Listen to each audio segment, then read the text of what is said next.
اب بھی ایک بہت بڑی تعداد ہے جو روزہ نہیں رکھتی، روزہ رکھنے سے محروم ہے، اور وہ ان نوجوانوں کی تعداد ہے جو اس وقت محنت مزدوری کرتے ہیں، مارکیٹ میں بیٹھتے ہیں، لوم چلاتے ہیں، کاروبار کرتے ہیں، اور ان کا عذر یہ ہے کہ دھوپ بہت ہے، تمازت بہت ہے، شدت بہت ہے۔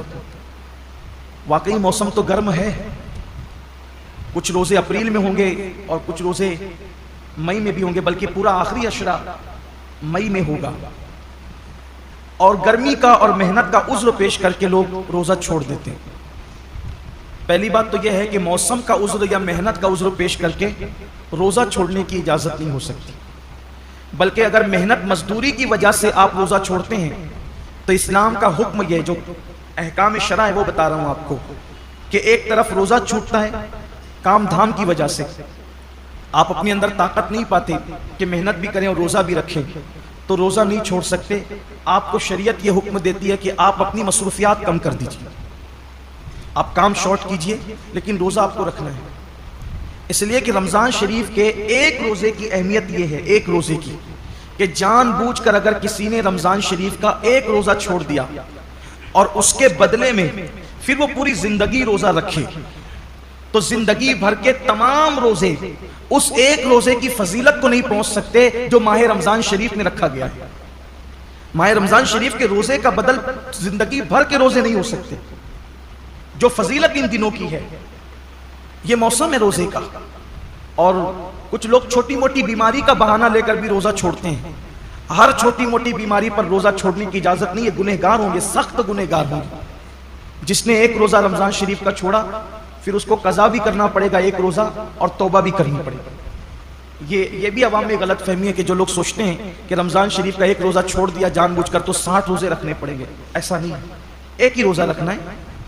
یہ اصل میں جو بلا وجہ روزہ توڑ دیتے ہیں رکھ کر، 60 روزے ان کے لیے کفارے میں، لیکن جس نے روزہ چھوڑ دیا بہت برا کیا اس نے، ایک ہی روزہ رکھے گا بعد میں قضا، لیکن ساتھ ہی اس کو توبہ بھی کرنی پڑے گی۔ صرف روزہ قضا کرنے سے معاملہ ختم نہیں ہوگا، سچی توبہ بھی اس کے ساتھ لازم ہوگی۔ بلکہ جن لوگوں کے روزے کسی وجہ سے، لا علمی کی وجہ سے پہلے چھوٹ گئے، تو وہ عام دنوں میں غیر رمضان میں ان روزوں کی دھیرے دھیرے قضا کر لیں۔ روزہ نہ رکھنے کا وبال بڑا دردناک ہے۔ اللہ کے رسول صلی اللہ علیہ وآلہ وسلم فرماتے ہیں کہ میں نے جب شب معراج جہنم کا مشاہدہ کیا تو میں نے دیکھا کہ کچھ لوگوں کے جبڑوں کو آگ کی کینچی سے کاٹا جا رہا ہے۔ میں نے پوچھا جبریل یہ کون لوگ ہیں؟ عرض کیا یا رسول اللہ صلی اللہ علیہ وآلہ وسلم یہ آپ کی امت کے وہ لوگ ہیں جو ماہ رمضان شریف میں روزے نہیں رکھتے تھے۔ اس لیے یہ دنیا ہے، یہاں تو روتے گاتے گرتے پڑتے خوشی غمی میں زندگی کیسے بھی گزر جائے گی، لیکن ایک دن آخرت ہے، دنیا ختم ہونے والی ہے اور آخرت کبھی ختم نہیں ہوگی۔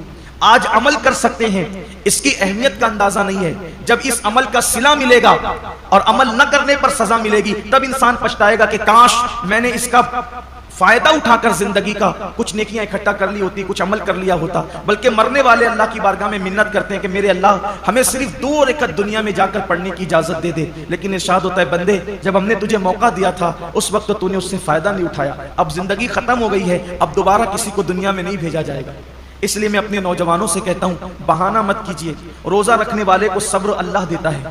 اور ایک بات آج آپ سے کہنا چاہتا ہوں، اگر کسی غربت کی، تنگ دستی کی یا محنت مزدوری کی وجہ سے آپ کا روزہ پر مشقت ہے، آپ کے روزے میں مشقت ہے، تکلیف ہے، تو یہ بات ہمیشہ یاد رکھیے گا کہ جس نیکی میں جتنی تکلیف ہوگی، جس نیکی میں جتنی تکلیف ہوگی اس کا صلہ اتنا بڑھا دیا جائے گا۔ روزہ رکھ کر اے سی میں سونے والوں کا ثواب الگ ہے اور روزہ رکھ کر لوم چلانے والوں کا ثواب الگ ہے، دونوں کا ثواب یکساں نہیں ہے۔ روزہ رکھ کر کے اے سی میں آفسوں میں بیٹھنے والوں کا اجر الگ ہے اور روزہ رکھ کر کے دھوپ میں مارکیٹ میں بیٹھنے والوں کا اجر الگ ہے۔ وجہ کیا ہے؟ دیکھیے ڈاکٹر اقبال نے اس فلسفے کو بہت اچھے سے سمجھایا ہے۔ اقبال کہتے ہیں الفاظ و معانی میں تفاوت نہیں لیکن، الفاظ و معانی میں تفاوت نہیں لیکن ملا کی اذان اور مجاہد کی اذان اور۔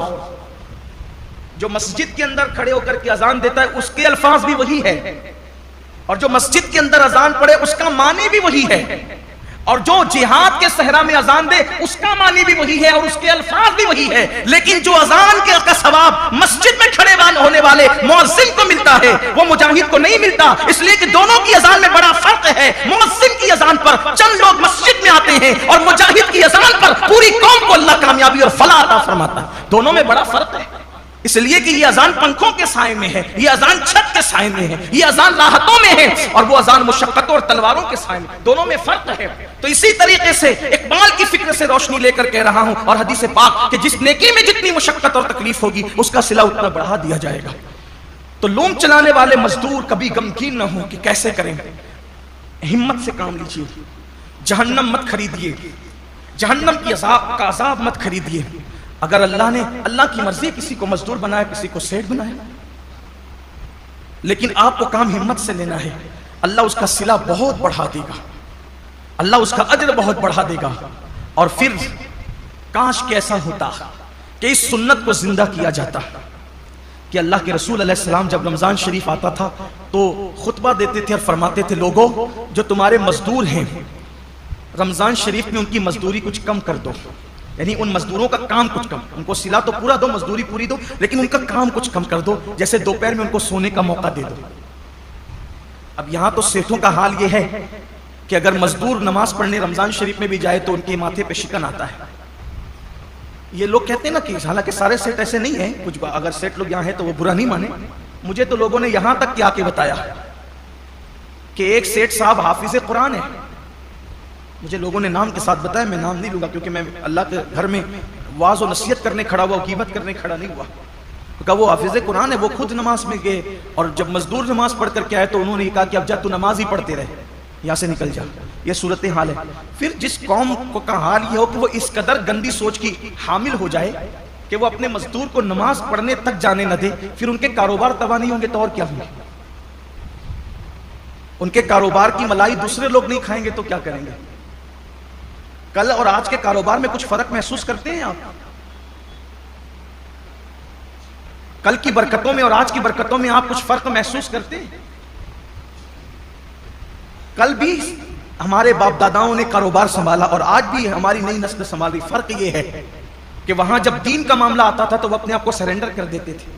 قدرت نے انہیں برکتوں سے نوازا تھا. آج بہت کاروبار بڑھا لیا گیا ہے لیکن پھر بھی ہائے ہائے کیا جا رہا ہے.